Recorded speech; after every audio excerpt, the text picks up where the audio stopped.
que se enmarca dentro de las actividades del Mes de la Ciencia y la Tecnología, organizada por la Facultad de Ciencia y Tecnología, sede Concepción del Uruguay. Esta actividad está a cargo del ingeniero Oscar Campastro, a quien desde ya agradecemos su predisposición y su presencia hoy en la propuesta. Y les contamos además que Oscar Campastro es ingeniero electromecánico con orientación electrónica, es egresado de la Facultad de Ingeniería de la Universidad de Buenos Aires. Además, Oscar presenta un amplio recorrido en proyectos de desarrollos tecnológicos y organizacionales y sociocomunitarios. Actualmente también es docente del espacio Instrumentos y Mediciones en Telecomunicaciones, Instrumentos y Mediciones en nuestra casa de estudio. Así que bueno, desde ya agradecemos la presencia de Oscar, agradecemos la presencia de los asistentes y bueno, y damos comienzo a la charla.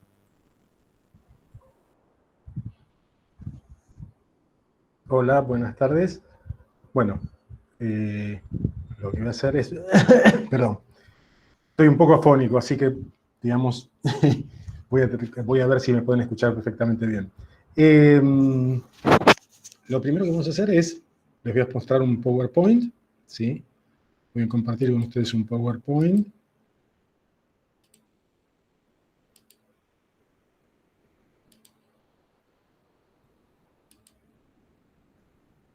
¿Se ve ahí el PowerPoint? Sí, Oscar. Bien, perfecto. Bueno, entonces vamos a comenzar. O sea, el despliegue de antenas de telefonía celular ha generado en la población, en general, un gran resquemor o digamos, una duda acerca de si las emisiones de las antenas provenientes de las estaciones bases o radiobases genera algún inconveniente en la salud. En principio, para poder determinar si genera o no algún inconveniente en la salud, lo que tenemos que conocer o lo que tenemos que analizar es qué nivel de energía o qué nivel de radiación estamos siendo expuestos por estas antenas. En principio, digamos, y cuánto es los niveles aceptables a los cuales podemos estar dispuestos o expuestos durante las 24 horas, los 365 días del año. En principio tenemos que saber cómo funciona un sistema de telefonía celular. En general, todo sistema de comunicación tiene un sistema que es una antena, que en este caso la antena del sistema de radio base o estación base, y tenemos el terminal de usuario, que es el celular propiamente dicho, y que es el que con nosotros nos manejamos. En principio, para que pueda establecerse una comunicación bidireccional, necesariamente tiene que haber un canal de bajada y un canal de subida. O sea, un canal de bajada que significa que va desde la antena de la radio base al celular, y también una transmisión que va desde el celular hasta la radio base. Ambos canales, evidentemente, transfieren energía electromagnética y, por lo tanto, nos están exponiendo a nosotros a un determinado nivel de radiación. Es decir, tanto la antena de la radio base como la antena que tiene o las antenas que tienen los celulares en su interior. En general, además de esto, tenemos que saber la banda de frecuencias que operan los celulares. O sea, los viejos sistemas 2G operaban en 900 y 1800. Bueno, aún siguen operando en algunos lugares de la Argentina. Los sistemas 3G y 4G operan en 900, 2600, 800, 1800 y 2600 MHz. Y el sistema de quinta generación o 5G va a operar en principio en los 700 y en los 3500 MHz. Acá pongo en color rojo 2600 MHz porque los prestadores, o sea, estas dos bandas todavía no están autorizadas, y entonces los prestadores están haciendo pruebas en la banda de 2600 y posiblemente sigan operando, además de estas dos bandas, en la banda de 2600. Bien. ¿Qué efectos pueden producir las radiaciones electromagnéticas? En este caso, según la OMS, o sea, según el ICNIRP, producen dos efectos que son reproducibles en todos los laboratorios, y desde que esto en 1990 se inició hasta la actualidad, se puede verificar.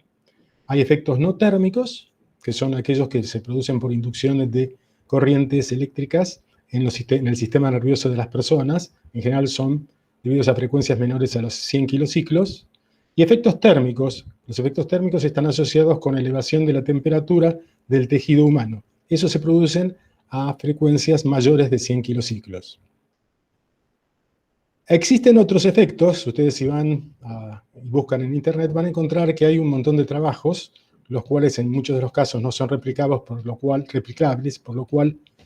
reproducibles, por lo cual la OMS no los ha tenido en cuenta, o mejor dicho, el ICNIRP no los ha tenido en cuenta, o los está bajo estudio, en que se hablan de efectos biológicos y de efectos bastante complicados en cuanto a la salud humana. Pero como todavía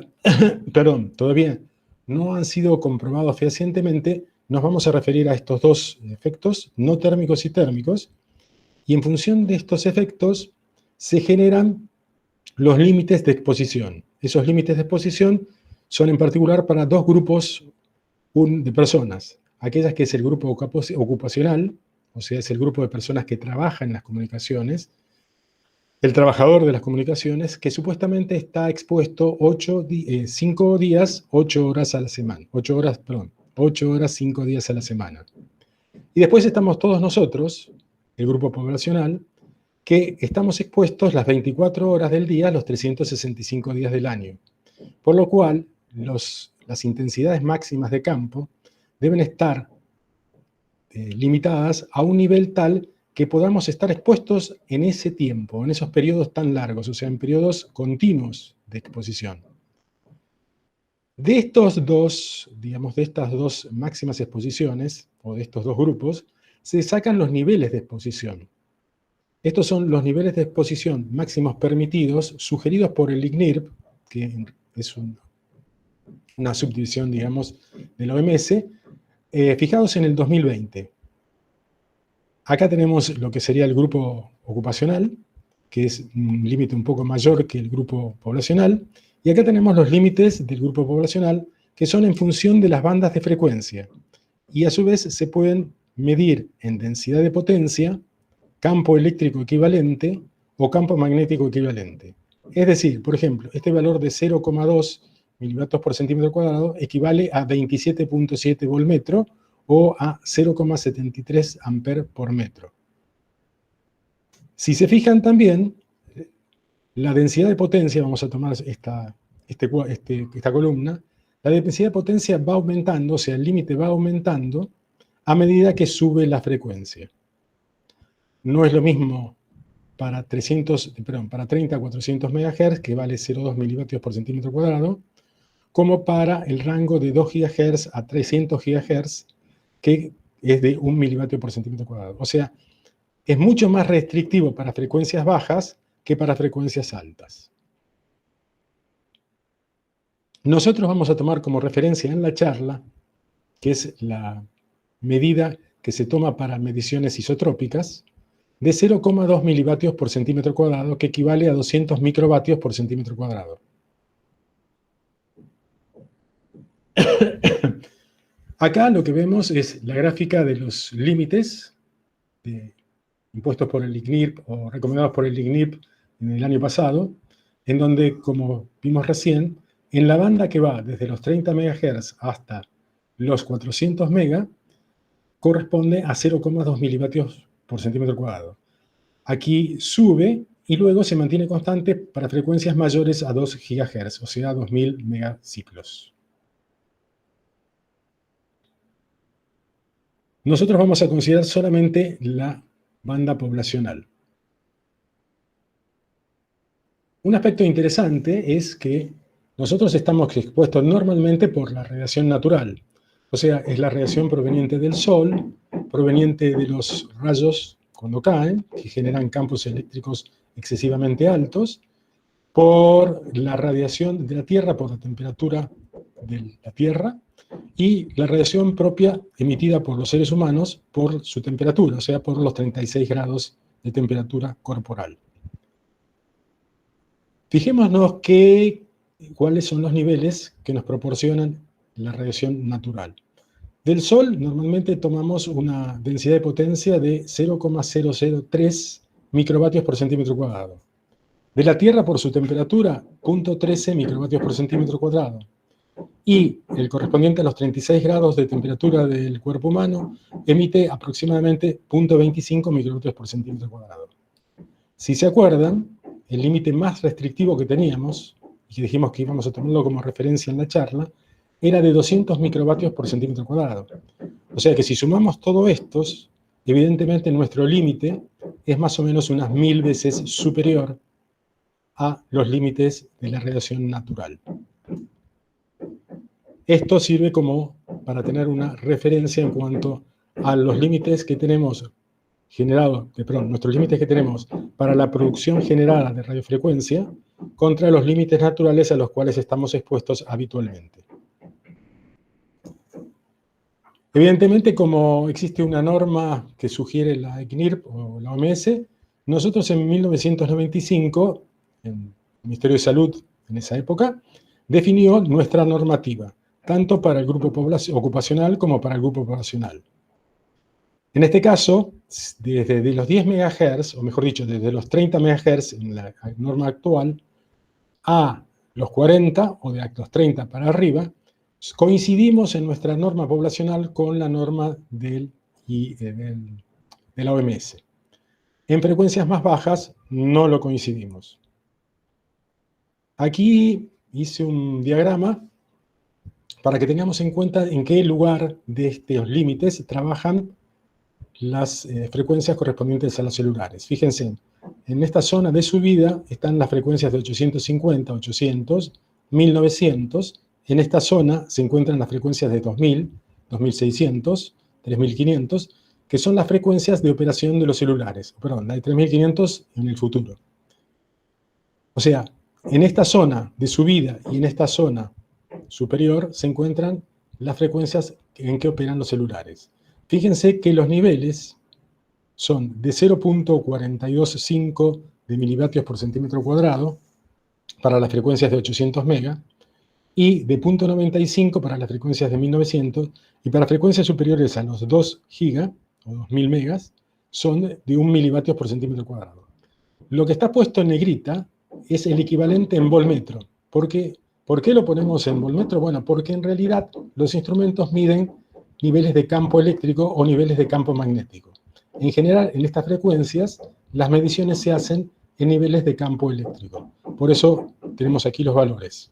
Y en muchas ocasiones lo que hacemos es compararlos con los valores de campo eléctrico, que son los valores realmente medidos. Bien, volvamos a nuestros componentes del sistema de telefonía celular.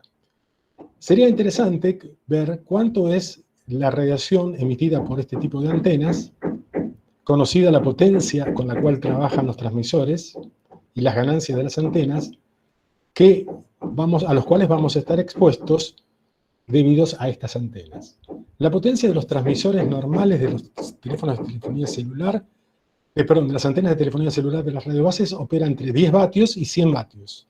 100 vatios es el máximo de potencia de los transmisores y normalmente se utilizan en las torres que se colocan en las rutas, porque tienen que tener una gran cobertura y entonces a mayor cobertura tenemos mayor potencia en el transmisor y por lo tanto mayor potencia irradiada al espacio. ¿Qué significa esto, 10 vatios y 100 vatios? Significa lo siguiente, o sea, esto es una lamparita una lámpara que se coloca en una heladera, y esta es la vieja lámpara incandescente de 100 vatios que usábamos en nuestra casa. Si nosotros conectamos estas lámparas en los transmisores de 10 y de 100 vatios, la vamos a encender en pleno. Esa es la potencia que está emitiendo el transmisor de estos sistemas de telefonía celular, o sea, de la radio base. Ahora bien, ¿cuánto es el nivel de campo eléctrico que produce esto en nosotros? Para eso recurrimos a este ejemplo que da la Agencia Suiza de Ambiente, en donde tenemos una estación base, ¿sí?, trabajando en 900 MHz y en el sistema GSM, con una potencia de 100 vatios en el transmisor y una PIRE total, que es la potencia total emitida al espacio, de 1000 vatios. El mástil es de 20 metros, o sea que tenemos en este gráfico que nos da distancia axial en función del mástil y altura del mástil. Lo que tenemos es el mástil de 20 metros, colocadas las antenas aquí a esa altura, y esto sería la emisión producida de esa estación base. Abajo lo que tenemos es un gráfico en función de la distancia axial a esa antena, y en altura, o sea en el eje Y, lo que tenemos es el campo eléctrico producido por esa antena. Medido en dos alturas. Una, la que es la curva en negrita, está medida a una altura de 15 metros, es decir, casi a la altura o casi frente al haz principal de la antena. Y la otra está medida a una altura de 1,5 metros respecto del piso, con lo cual es más o menos la altura media, digamos, de una persona baja. Fíjense que el máximo en H igual a 15 metros es de 6,5 volmetro, mientras que a una altura de 1,5 metros, los máximos que se presentan no superan los 2 volmetros. Es decir, que desde los 80 metros, para ser más preciso, en adelante, tenemos un nivel de campo eléctrico a 1,5 metros del piso de menos de 2 volmetros. Si nos fijamos, 2 volmetros respecto a los 27 volmetros, que era el límite más restrictivo, representa unas 12 o 13 veces por debajo de ese límite. O sea que el nivel de exposición al cual estamos expuestos es unas 12 veces menor que el límite más restrictivo de la norma. Perdón. Bien, ahora nos queda el otro elemento, o sea, el celular, propiamente dicho. La potencia del celular normalmente es de 0,6 vatios a 1 vatio, es decir, el equivalente a la potencia que tiene una lamparita de linterna. Bien, veamos cuánto nos expone a nosotros este sistema.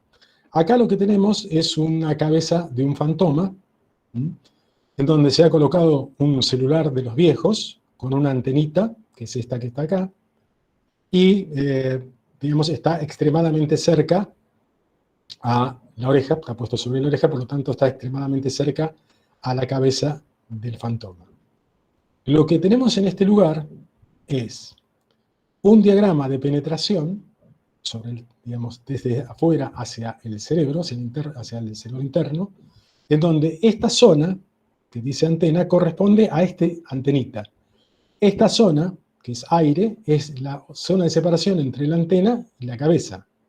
Luego viene toda una estructura para llegar a la masa a la masa cerebral, que es la que le decimos líquido porque en el fantoma se ha colocado una cantidad de líquido con un, digamos, con un epsilon, o sea, con un epsilon y un mu correspondiente a lo que sería, equivalente a lo que sería el cerebro de una persona. Si nos fijamos, lo que tenemos acá es la curva de campo eléctrica medida y la curva de campo eléctrico simulado al colocar el celular, que tiene aproximadamente, estos tenían aproximadamente 1 vatio, al colocar el celular al lado de la oreja.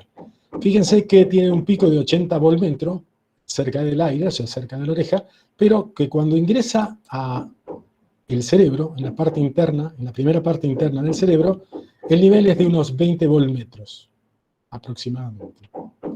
Con lo cual, vemos que este celular de 1 vatio nos está exponiendo a un nivel de campo eléctrico en nuestro cerebro, por lo menos en la parte más externa del cerebro, a un límite que está muy cercano, perdón, a un nivel que está muy cercano al límite de 27,5 volmetros.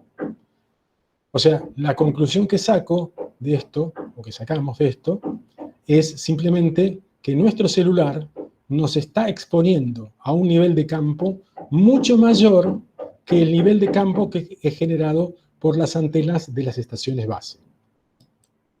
Es decir, como conclusión sacamos que estamos mucho más expuestos por nuestro propio celular que por la emisión de la radio base. Ojo, esto es si consideramos solo a la radio base de telefonía celular.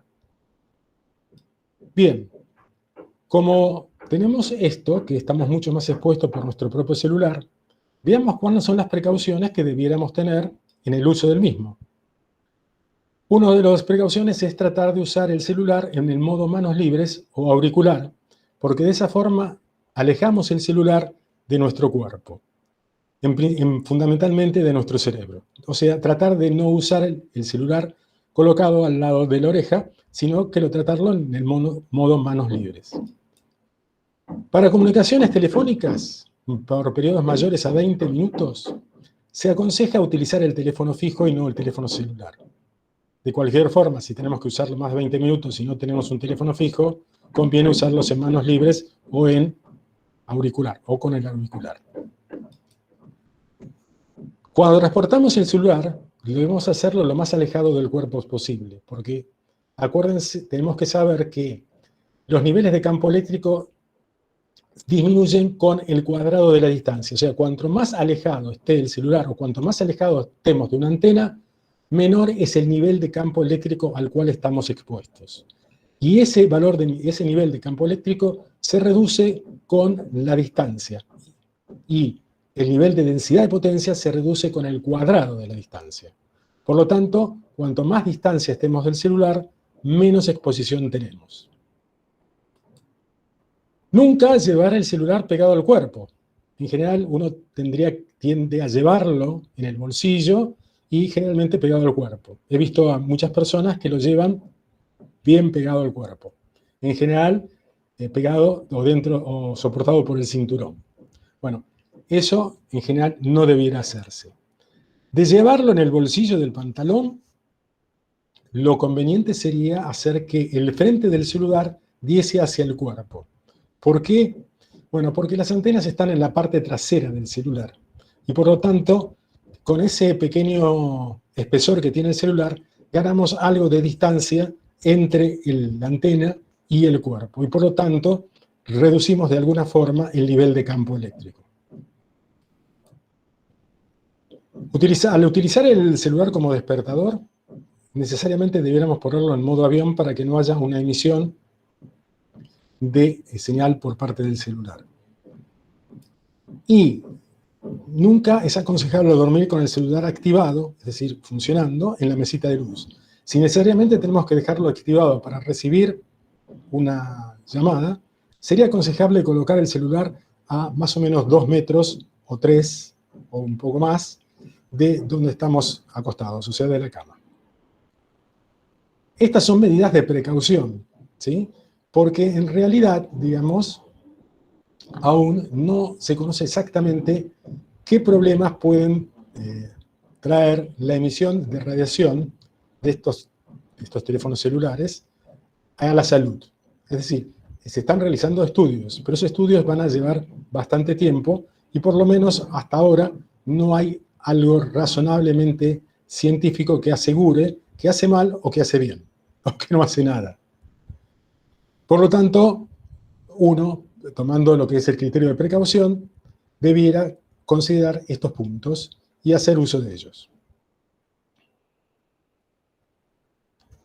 Bueno, acá vemos un celular visto del lado trasero.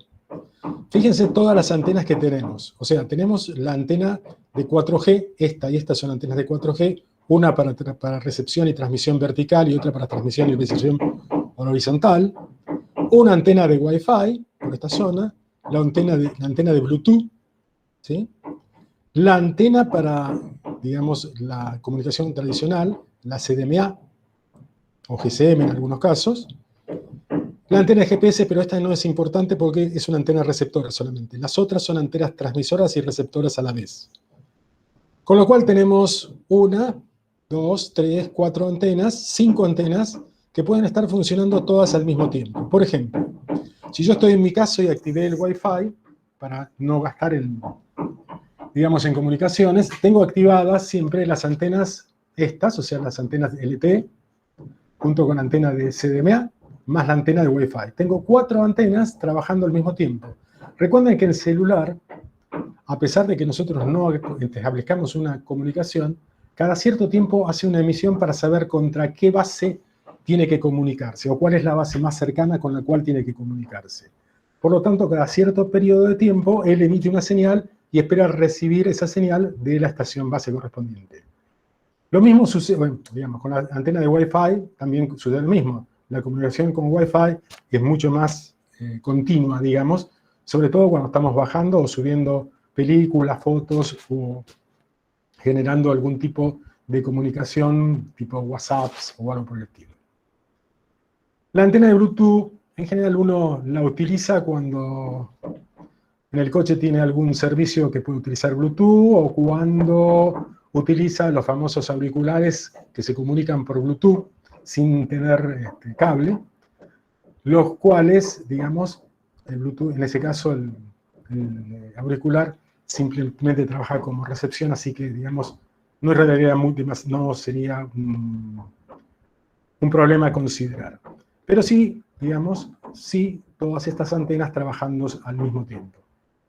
Lo mismo sucede con la notebook. La notebook también se comunica por Wi-Fi y también tiene sistema Bluetooth, que generalmente se utiliza para los mouse inalámbricos, ¿sí? O para los micrófonos inalámbricos, o para aquellos sistemas inalámbricos. En general uno se lo utiliza a través de Bluetooth. Bien. Otra cosa que normalmente uno pretende es que las antenas se alejen de las casas. Porque consideramos que si alejamos las antenas de las radiobases de nuestras casas, evidentemente vamos a estar menos expuestos a la radiación que emiten ellas. La pregunta es real eso? ¿Es real que si yo alejo las antenas voy a estar expuesto a menor nivel de radiación? Bueno, para poder ver, o para poder analizar ese hecho, en realidad tenemos que considerar cómo funciona el sistema celular en su generalidad. Es decir, empecemos por ver, digamos, cuál es el espectro, es decir, cuáles son las bandas que se le pueden asignar a los prestadores de telefonía celular. En nuestro país, las bandas de telefonía celular originales eran la banda de 800 o de 850, banda de 800 MHz, que en general nos pueden proporcionar 984 canales telefónicos en total. Y la banda de 1900 nos puede proporcionar 2.384 canales telefónicos. Esto implica un total de 3.688 canales telefónicos. Esto es todo lo que se tiene para entregar a todos los prestadores del servicio de telefonía celular.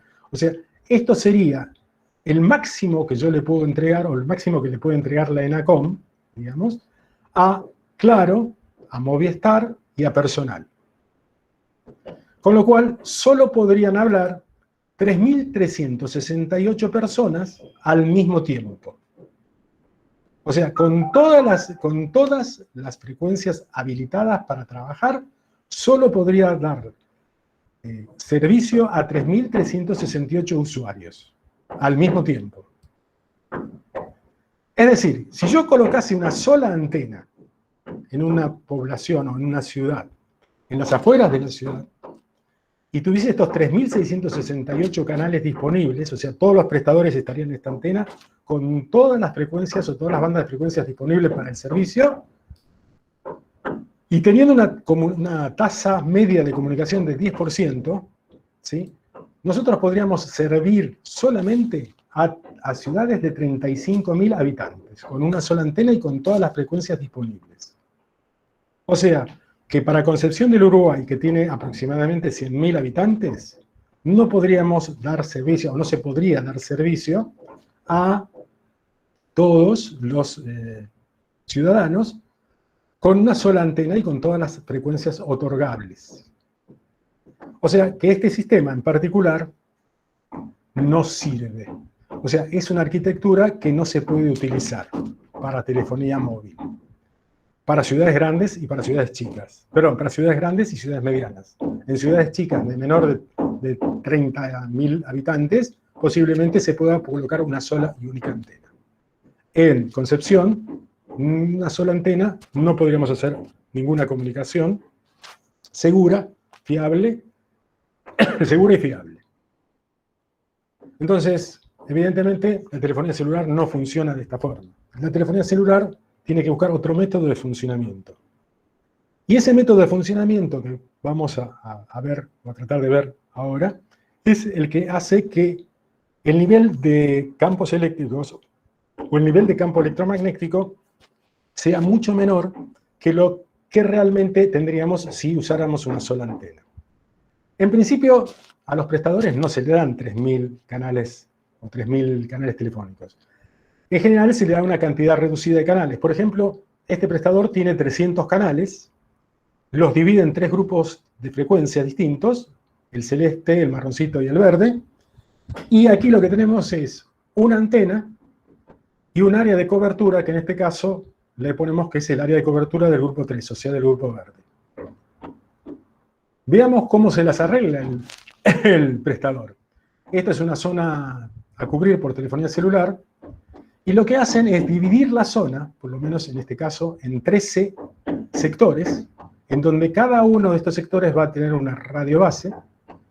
Fíjense que los sectores, cada uno de estos colores, corresponde a una banda de frecuencias diferente. Por lo tanto, fíjense que sectores de una misma banda de frecuencias se encuentran distantes al menos un sector de otra banda de frecuencia. Con lo cual, la potencia de cada uno de estos sectores debe ser tal que la cobertura máxima debe ser esta, porque si tuviese mucha más potencia que para cubrir este área, resulta que podría llegar al área a esta otra área que tiene la misma banda de frecuencias e interferir las señales o las comunicaciones que se generan por los usuarios que se encuentran aquí adentro. Los mismos pasan con los otros sectores. Por lo tanto, la potencia que tiene que tener cada una de estas bases debe ser lo suficientemente grande para cubrir el área que tiene asignada, pero para no llegar al área que tiene la misma banda de frecuencias que ella. Con esta división y con estos 300 canales que nos asignaron, podemos obtener hasta 1.300 usuarios comunicados al mismo tiempo. Es decir, que con 300 canales logramos cubrir una cantidad relativamente grande de usuarios al mismo tiempo dentro de este sector. Si aumentáramos la cantidad de antenas, evidentemente, fíjense que con 300 canales hemos aumentado a 45 sitios, logramos que la comunicación dentro de este sector puedan ser efectuadas por 4.500 usuarios al mismo tiempo. Pero algo más importante que se logra con esto, y que es lo que a nosotros nos interesa, es que se han reducido las áreas por las cuales están o tienen cobertura cada una de las antenas. Al reducir las áreas o reducir las coberturas, evidentemente tenemos que reducir la potencia. Al reducir la potencia, evidentemente vamos a reducir la exposición de las personas que están dentro del área de cobertura de cada una de las estaciones base. O sea, con más cantidad de antenas, menor es el nivel de exposición que tienen las personas dentro del área en el cual están hablando. Bien, conocido eso, volvamos a la pregunta que nos hacíamos al principio. Si quito una antena o la traslado al fuera del pueblo, tal como muchos municipios pretenden que se realice, ¿el nivel que recibe cada una de las personas es menor? ¿La exposición es menor? Bueno, para verlo vamos a ver este esquema, o sea, volvemos a las 13 sectores, o sea, a las 13 áreas o 13 zonas. Acá tenemos una persona que está dentro de la zona, dentro del área marrón, pretende hacer una comunicación, se va a comunicar evidentemente con la antena más cerca, lo cual va a asegurar que la potencia del celular sea la menor posible, porque el celular tiene un sistema automático de potencia que baja su potencia baja su potencia en relación a la distancia que está entre la estación base y él. Es decir, cuanto más chica sea la distancia, menor es la potencia con que transmite.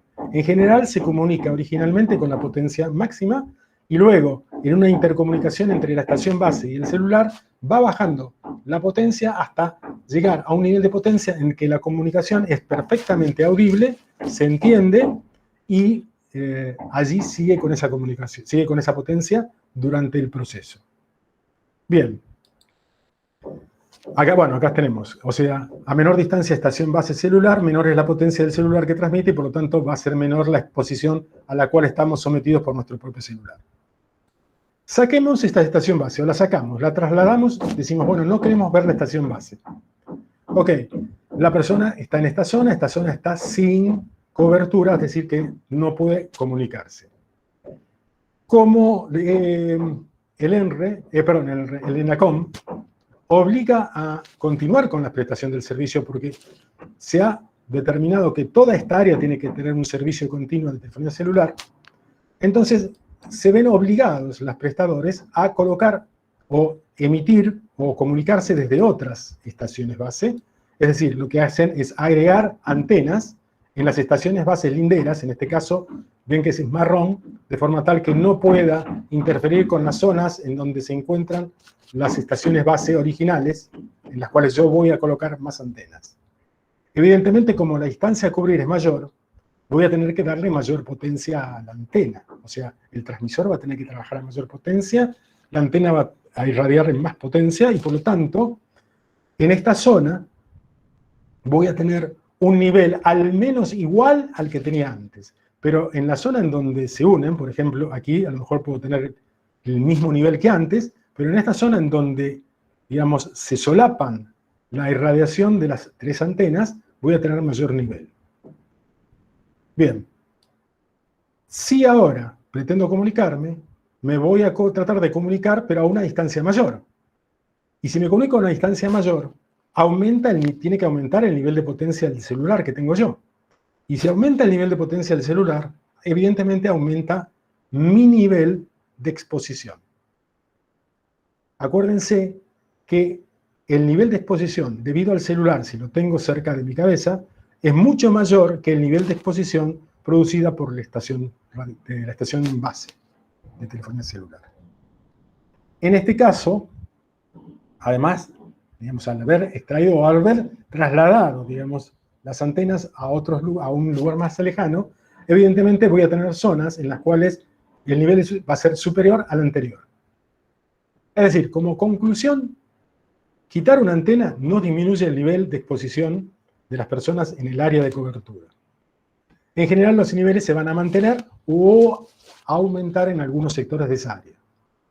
La exposición producida por el celular que opera en la zona, o sea, del usuario que está en la zona y que quiere hablar con el celular, se incrementa debido a que aumentó la distancia celular-estación base.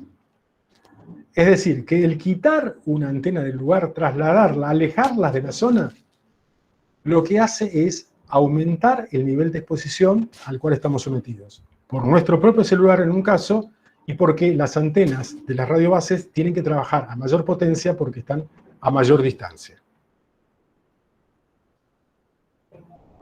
Bien.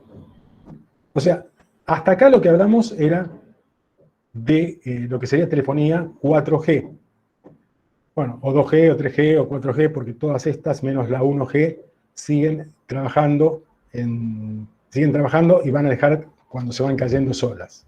En principio estamos trabajando con 4G y 3G. El problema que surge ahora es, que la gente está excesivamente preocupada, es el 5G. El 5G es la quinta generación de telefonía celular. ¿Qué es lo que se pretende dar con tecnología de 5G? Bueno, dar una mayor prestación al usuario. Es decir, tener mayor velocidad, disminuir los tiempos de respuesta. El tiempo de respuesta es lo que se conoce como tiempo de latencia. O sea, es el tiempo desde que yo pido algo hasta que me llega lo que yo pedí. El ser el medio para Internet de las cosas a través de la comunicación. Esto es lo más importante del sistema 5G. Esto es lo que hace al sistema del 5G. Hasta ahora lo que nosotros teníamos era Internet de las personas, o sea, la comunicación entre persona a persona o la comunicación que una persona puede bajar o subir una video, una película, una foto, como hacer una comunicación WhatsApp. Lo que se pretende con 5G es ahora hacer comunicación entre persona y cosas, ¿sí? Y entre cosas entre sí. Un ejemplo muy tonto. Por ejemplo, yo quiero encender mi cafetera antes de llegar a mi casa para poder para poder tener el café caliente cuando abra la puerta de casa y llegue a mi casa. Eso es un ejemplo tonto. O poder conducir, dejar el coche en la puerta de mi casa y hacer que llegue mi coche hasta el garage que está a 1 cuadra de distancia, solo. Esas son algunas de las cosas, digamos, más comunes. También se pretende el transporte público sin conductor, se pretende realizar operaciones industriales a distancia, ¿sí? Con estos tiempos de latencia muy chicos. Por supuesto, se pretende tener una mejor cobertura, porque evidentemente donde no hay cobertura no podría hacerse este tipo de comunicaciones, y un mayor rendimiento energético. Muchas de estas cosas se deben al sistema de red y a una distribución, digamos, de los centros de bases, de las bases de datos, que sirven para las comunicaciones. Pero una cosa importante que tiene, y que es fundamental para el sistema 5G, son las antenas. Hasta ahora nosotros teníamos, al usar, o estamos usando, antenas sectoriales. Este es un sistema de antenas sectorial. Si ustedes se fijaron alguna vez y levantaron la cabeza, van a ver que normalmente en una torre aparecen 3 antenas, cada una distribuida más o menos a 120 grados, o a lo sumo 4 antenas, que cada uno cubre un sector de 90 grados. Bien, lo que normalmente se hace, hasta ahora en 4G, es que ese sector, cualquier persona que esté que pretenda tener una comunicación en uno de esos sectores, supongamos uno de los sectores de 120 grados, en ese sector, esa antena es la que realiza la comunicación con el usuario. Pero a su vez, cuando irradia desde la antena al usuario, está irradiando en esos 120 grados, es decir, que cualquier usuario dentro de esa zona está recibiendo la comunicación del usuario, del primer usuario. Salvo que no la va a poder recibir, o sea, no va a poder escuchar por un sistema encriptado, digamos de encriptado. No es un sistema encriptado, sino es un sistema de comunicación, pero vamos a llamar de encriptado, que le permite solamente a ese usuario utilizar y recibir y comunicarse con el otro usuario en la otra línea. Pero el resto de usuarios que se encuentran en ese sector no se van a ver, no van a poder recibir la información de esa comunicación. Bien, en 5G, estas antenas sectoriales van a ser no reemplazadas, sino van a ser complementadas por este tipo de antenas. Las antenas MIMO. Múltiples entradas significa esto, múltiples salidas. Son antenas que tienen un montoncito de elementos, o sea, un montoncito de antenas, que me permite hacer esto que van a ver ustedes acá. Esta es una antena MIMO de 4 paneles. Cada uno de estos paneles puede generar un NAS, ¿sí? Como en este caso, y darle ese servicio o generar los 4 bases y bajárselo a un usuario en particular. Si cada canal de estos tiene 1 gigabyte por segundo, evidentemente yo estoy bajando la información 4 veces más rápido, porque lo que normalmente el equipo interno de 5G lo que va a hacer es tomar la información general, dividir esa información en 4 partes, transmitir cada una de esas partes por uno de estos haces, llegar esa información al celular, volverla a compactar, o sea, a compaginar, a realizar, a conformarla de vuelta y entregármela o entregársela al usuario. ¿Cómo logro la velocidad? Bueno, logro exactamente por estos 4 haces que estoy enfocando o estoy iluminando al celular y me está transmitiendo a 4 veces la información, a 4 veces la velocidad de información que si recibe un solo haz. Pero este panel también me permitiría hacer esto. Fíjense, dirigir un haz a cada uno de los usuarios. Cada uno de estos usuarios, evidentemente, estaría recibiendo a un gigabit por segundo. Pero le estoy dando servicio a cada uno de estos 4. Obsérvese algo también. Al ser un haz dirigido, ¿sí?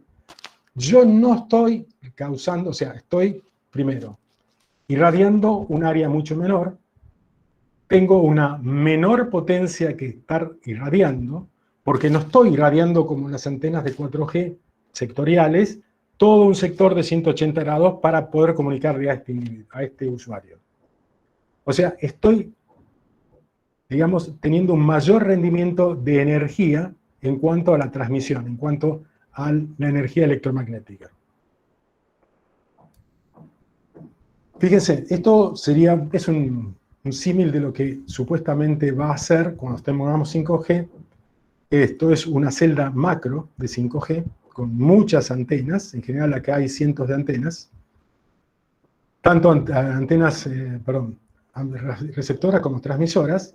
Y que van a generar un haz que va a iluminar una zona muy chiquita en donde se encuentra el usuario. Es decir, imaginemos como si fuese un reflector del teatro en donde ilumina a un personaje, solo a un personaje principal del teatro. Entonces, vamos a tener un haz que va a reflejar a este usuario. Posiblemente si este usuario necesita tener mayor velocidad, será reflejado, tendrá otra haz que lo está reflejando. O sea, los haces son casi personalizados. Supóngase que este usuario que está acá,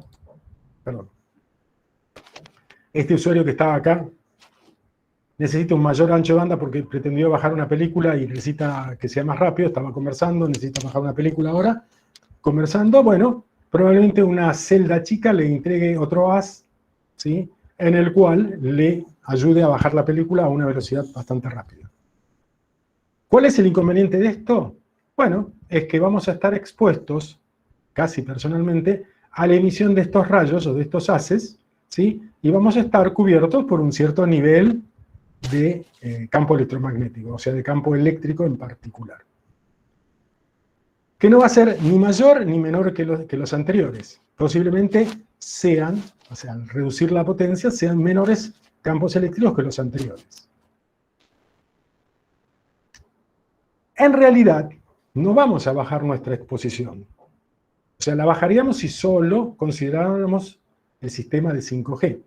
Pero en realidad van a convivir durante mucho tiempo los sistemas de 4G, o sea, los sistemas sectorizados, que usamos actualmente, van a seguir existiendo y van a seguir irradiando, y por lo tanto vamos a seguir estando expuestos a ese nivel de radiación. A esos niveles de radiación vamos a tener que sumarle los niveles de radiación, aunque bajos, correspondientes a los sistemas de 5G. O sea, en particular, el sistema de 5G va a traernos un pequeño incremento de los niveles de campo eléctrico, un pequeño incremento de la radiación a la cual estamos expuestos habitualmente. Esto es considerando solamente lo que es telefonía celular, ¿sí? Pero en realidad nosotros estamos expuestos a más cosas. Esto es el espectro radioeléctrico, o sea, este recuadro rojo me indica el espectro radioeléctrico en el cual nosotros vamos a estar expuestos. De esto, en esta zona, que dicen radios, tenemos ubicadas las radios de AM, que tienen potencias de 100 kilowatts, algunas, o de 50 kilowatts, otras. Las estaciones de FM, que están ubicadas acá, las estaciones de televisión, todas estas son estaciones que transmiten continuamente desde una sola antena. O de alguna repetidora, ¿sí?, o de dos antenas si hay alguna repetidora. Además de las estaciones de telefonía celular. Es decir, que básicamente esta zona de radiofrecuencia vamos a estar expuestos, o estamos expuestos, salvo los 5G que falta, las 24 horas, los 365 días del año. ¿Qué quiere decir esto? Quiere decir que cuando nosotros hacemos, o cuando se hace una medida, o cuando se habla de radiación no ionizante, lo que se mide realmente, o los niveles que se miden y se contraponen contra los límites, son la suma de todas las señales, o la suma de todas las radiaciones provenientes de todos los sistemas de comunicación. Acuérdense que no solamente estos sistemas son los que existen. Los semáforos, los sistemas de seguridad, muchos de ellos están interconectados a la central por sistemas de radio. En algunos casos por sistemas de Wi-Fi, y en los mejores de los casos por fibra óptica, en la cual ahí sí no hay ninguna exposición a radiofrecuencia. O sea, lo que en esta charla quise exponerles que no solamente son los sistemas de radio, no solamente son los sistemas celulares a los cuales uno debiera estar preocupado, aunque la gente sí lo está. es a todos los sistemas de comunicación que imponen ciertas señales en el espacio, y por lo cual estamos siendo normalmente expuestos. Evidentemente, lo que hay que hacer normalmente es controlar que esos niveles se encuentren por debajo de los límites establecidos. Si los niveles medidos se encuentran por debajo de los límites establecidos, estamos correctamente asegurados en cuanto a la exposición y en cuanto a lo que la OMS ha estipulado hasta hoy.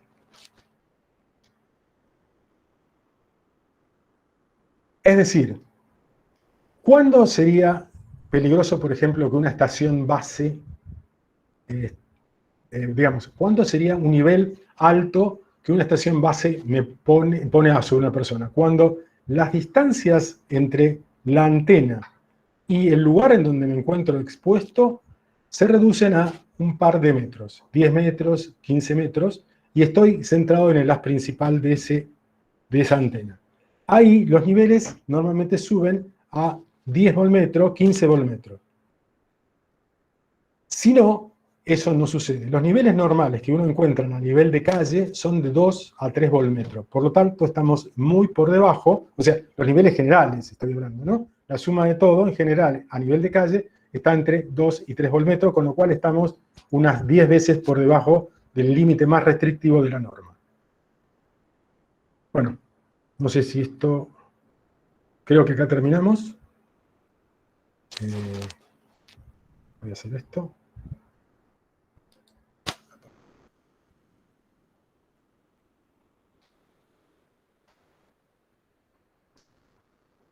Vuelvo aquí.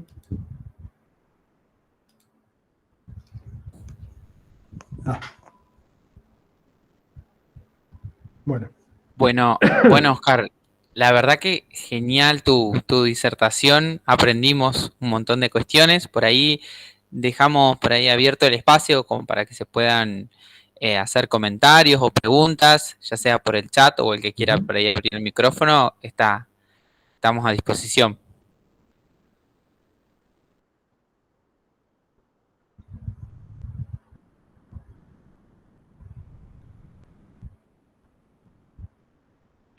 Buenas tardes, muy linda la charla, muy interesante. Quería recalcar felicitaciones. Quisiera consultar la grabación de la misma, ¿estará disponible en alguna plataforma? Santiago, sí, nosotros a medida que se van descargando las charlas, las vamos subiendo al canal de la facultad. Téngannos paciencia porque en el mes de la ciencia y la tecnología hay más de 30 charlas y disertaciones, así que bueno, vamos, de a poquito vamos cargando, pero sí se va a cargar en el canal de la facultad. Perfecto, gracias. Bueno, ahí están haciendo algunos comentarios, excelente, muchas gracias, muy interesante, excelente disertación, muy buena charla. Bueno, la Me verdad alegro que que es les haya sumamente interesante. gustado. Muchas gracias, Solán, también. Bueno, si no hay consultas, bueno, la verdad que un placer escuchar a Oscar con todos sus conocimientos. Y bueno, y si no hay consultas o dudas, bueno, nos vamos despidiendo. Y bueno, como les mostraba al comienzo, seguimos con las actividades del mes durante esta semana. Así que bueno, los invitamos a sumarse a las distintas propuestas. Bueno, muchísimas gracias. Espero que les haya gustado la charla y bueno, será hasta otra ocasión. Perfecto, Oscar. Muchísimas gracias a vos. No, por favor.